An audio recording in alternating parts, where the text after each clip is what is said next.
All right, let's dive in. Today we're looking at some excerpts from this book about engineered biology, and wow, it's pretty mind-blowing. We're going to be talking about everything from like the origin of life to like CRISPR and AI. It's really fascinating how this book connects, the whole universe to the emergence of life on Earth and then all the way to us, humans. Yeah. It's like, one of those epic sci-fi movies where it starts with a shot of the galaxy and then zooms in on Earth, but like this is real science. It really is. And some of the facts in here are just incredible. Did you know that like the ingredients for life, the raw materials, are like everywhere in the universe? Wait, so you're saying like we're not just some random cosmic accident? Not necessarily. And get this. Some scientists think that those building blocks, they might have actually been delivered to Earth on asteroids. Hold on, asteroids. Yeah. Like the things that could wipe us out. They brought us life. Think about it. Asteroids are like these, cosmic delivery trucks, right? Right. They carry all sorts of molecules and elements all over the place. And remember that Japanese mission, Hayabusa 2? They brought back samples from an asteroid, and guess what they found? Amino acids and traces of water.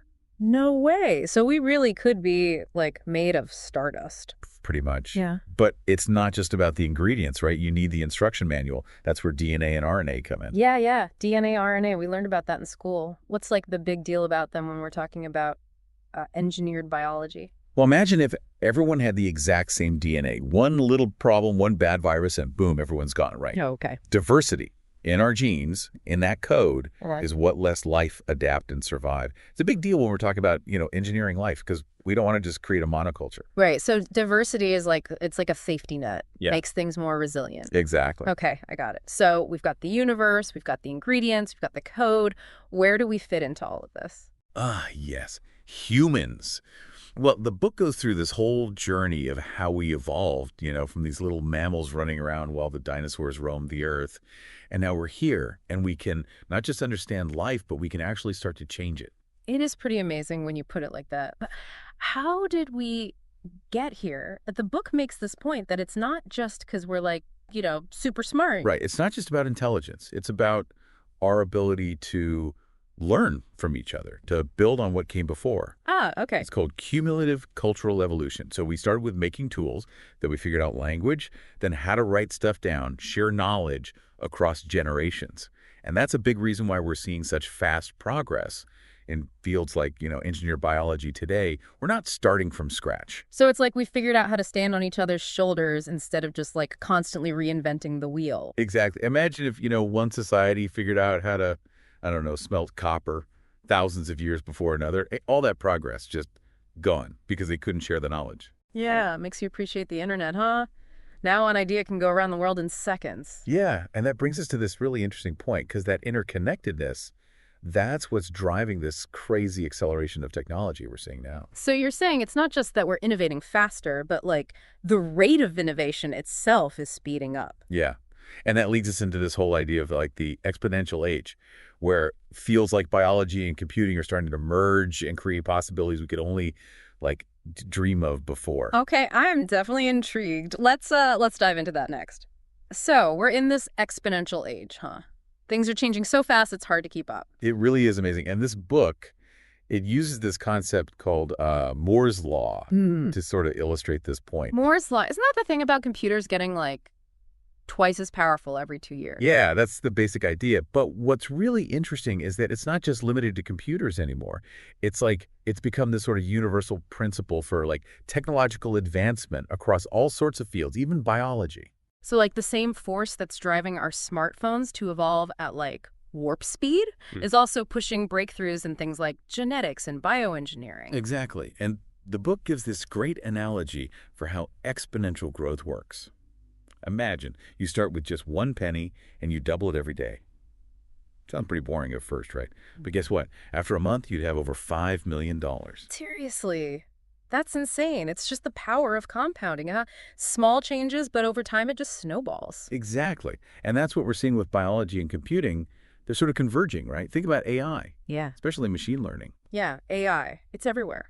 But how's it affecting biology specifically? Okay, well, remember how we talked about DNA being the code of life? Well, that code is seriously complex.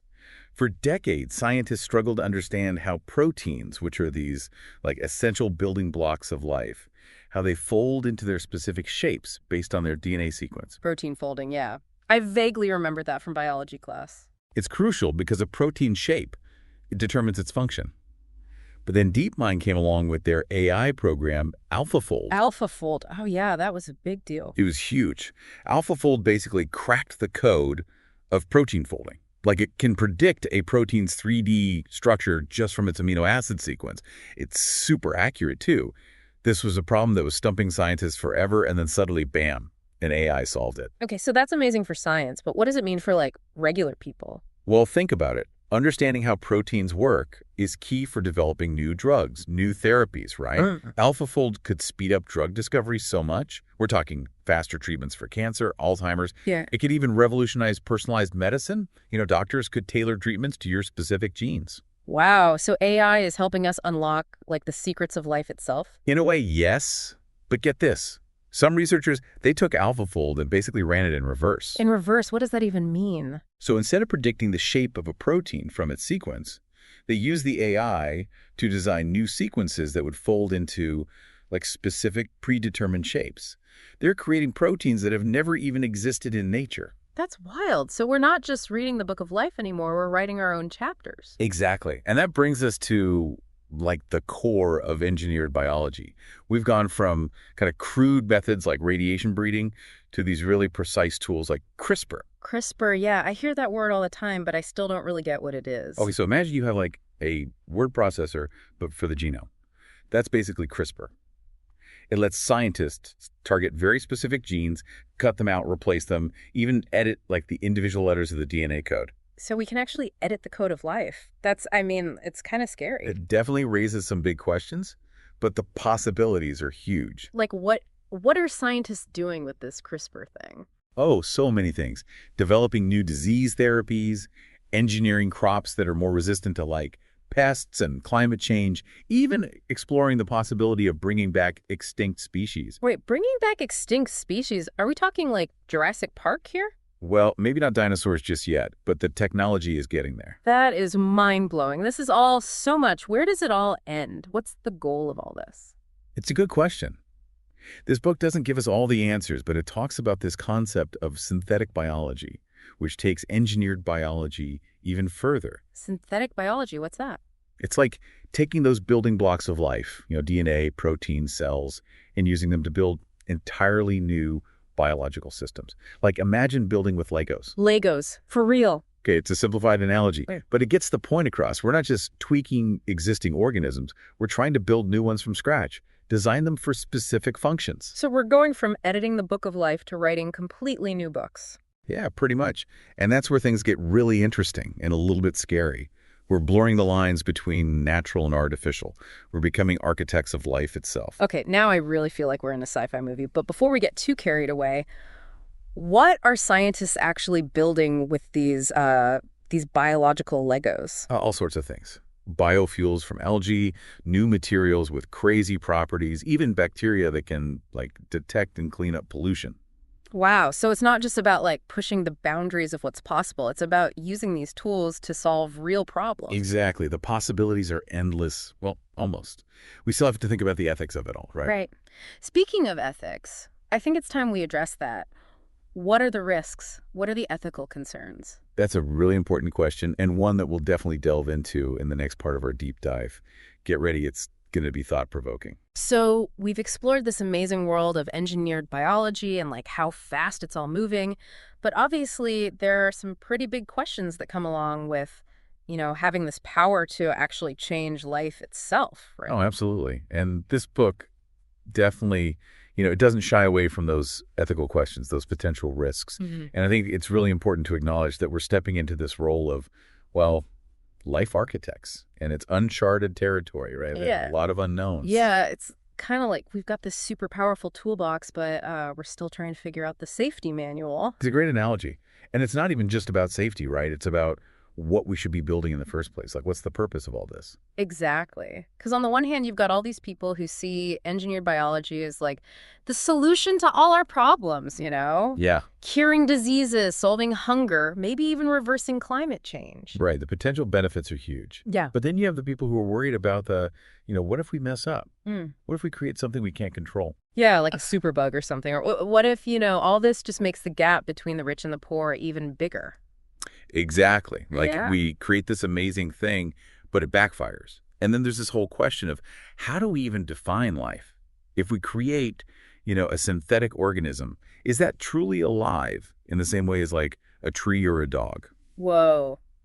Yeah, that's getting pretty deep. It is. And this book, it doesn't give us like easy answers, It really pushes us to think about these questions and talk about them. So it's not about like stopping progress. It's more like, okay, let's be careful. Let's make sure we're doing this the right way. Yeah, I think we need to develop, some ethical guidelines, some regulations for engineered biology, Yeah. just like we have for other powerful technologies. But that's tough because like everyone has different values, right? What one person sees as like the perfect solution that someone else might think is like way too far. Exactly.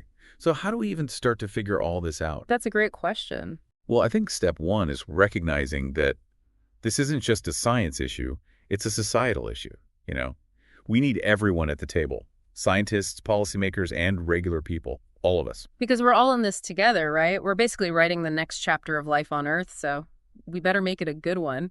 Yeah. This has been such a like mind-blowing conversation. We've gone from the origins of life to rewriting the code to like even questioning what it means to be alive. So where does it all go from here? I think that's the most exciting part. We don't know for sure.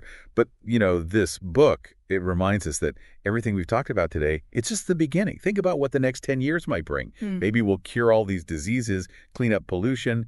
Heck, maybe we'll even see like entirely new life forms designed to help us solve the problems we're facing now. It's definitely like exciting, but also a little scary. So much potential, but also so much responsibility, It is. Yeah. And that's exactly why conversations like this are so important. We have to keep talking about these ideas, asking the tough questions, figuring out the future we want to build. Maybe one of our listeners out there, they'll be the one to make the next big discovery or, come up with that ethical framework we need. That's a great point. So to all our listeners, keep learning, keep questioning, and keep imagining. The future's in our hands, and it's going to be a wild ride. Thanks for joining us for this deep dive.